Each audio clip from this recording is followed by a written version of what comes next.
I think one of the mistakes I made originally with Bitcoin was thinking, yeah, Bitcoin's going to go to $1 million or Bitcoin's going to go to $10 million or whatever, and that the world will be the same just with Bitcoin at $1 million. And then I've been here almost 10 years now, and I look back and I think, God damn it, the world is so fucking different.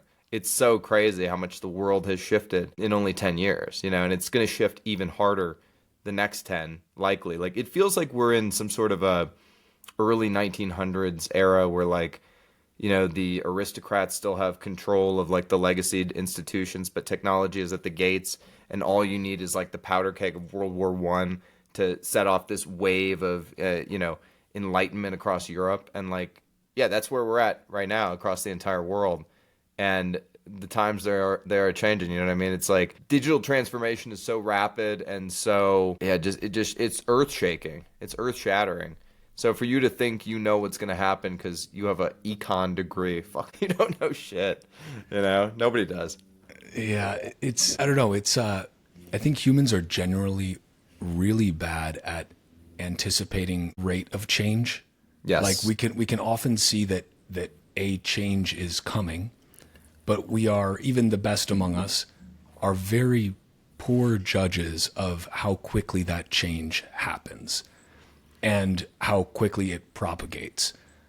And those changes are typically technology driven, as you were kind of getting at. Like technology is what drives these revolutions because it forces change on people who were not going to make those changes voluntarily. And usually those people are the old guard, the entrenched power structures, and it allows for a new class to emerge who is open to these changes because they say, well, you know what, this current fucking system kind of sucks for the majority of people and I don't really like it, so we're going to do something different. And yeah, I'm going to profit off it because I'm seeing it before these old farts do.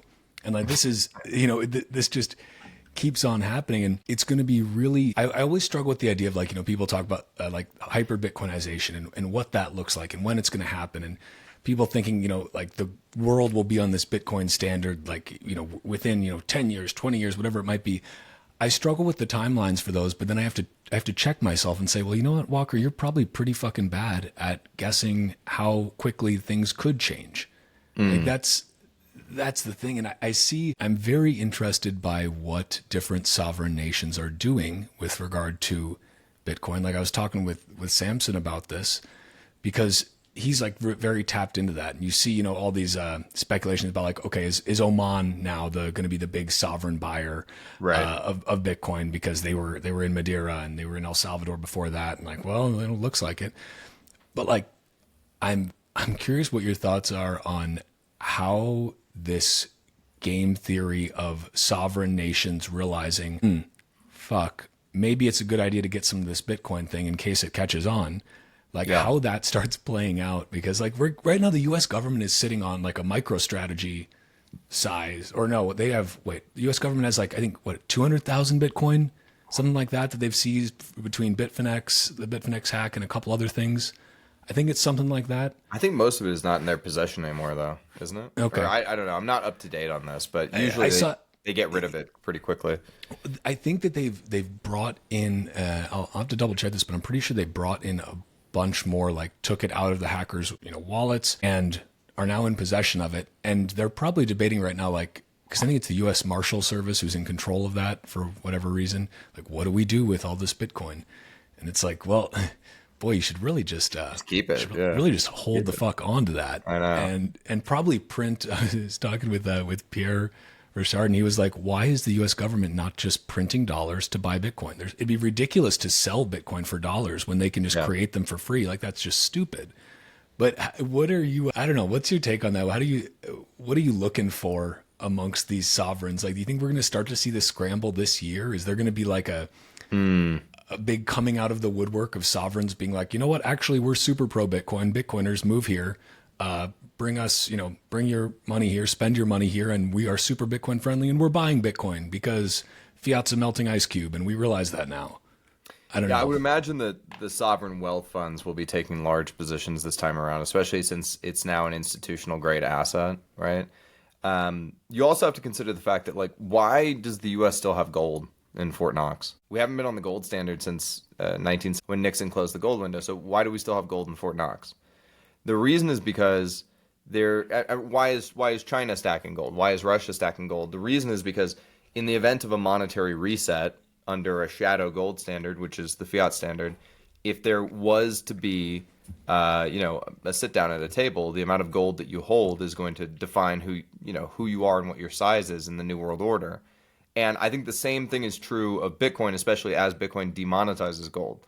So at some point in this, I believe, listen, this is bullish, but I believe that we're going to decapitate gold this cycle. I think that's going to happen, right? We're going to fucking cut the head off gold and be like, who's next? The euro? You want some? You know what I mean? That's where we're headed.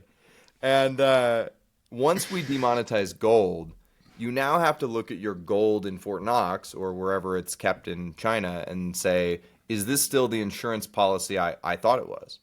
And if the answer is no, then you have to have its replacement as the new insurance policy, or at least in tandem to the old insurance policy. So that's what I believe is happening game theoretically. And like which nations are stacking, who's doing what, I don't know. It's so opaque. We won't know until we know, right? But I mean, the El Salvador is going to get some company shortly here, I believe. Yeah. No, it's gold. I almost feel bad, like, because silver just got decapitated today, right? Yeah. That was officially like silver has been used as money for thousands and thousands of years. Yep. It died as a money a little bit before gold. Gold killed silver, and then now Bitcoin has overtaken that market cap. I don't know. I've seen like recently some like big silver bulls on Twitter, which I just don't understand. I don't understand anyone who's like, yeah, silver is that's where you should put your money these days. I'm like, are you fucking stupid? Like, I just, okay. The answer is yes, they are stupid. Fuck. Extremely stupid. It's mind-blowing. I was talking to a friend about, he was telling me, I was saying, holding Bitcoin is so hard emotionally and blah, blah, blah. And he was saying, I think holding gold is just as hard emotionally. I was like, no. And I'll tell you why. It's because when you hold Bitcoin, you go from being a winner to a loser to a winner to a loser to a winner to a loser. That's emotionally difficult because you're going high status, low status, high status, low status, okay? When you invest in gold, you're just a loser, and it's just all low status down here. So you never have the high of like, oh my God, this is amazing. No. Every day you just wake up and be like, this sucks. I'm a loser. I buried all my money in the backyard, Yeah, this we've just broken into the psyche of Peter Schiff right there. Like, that's, yeah, exactly. It's got. I mean, I guess that's why he sells it probably, and isn't holding as much of it.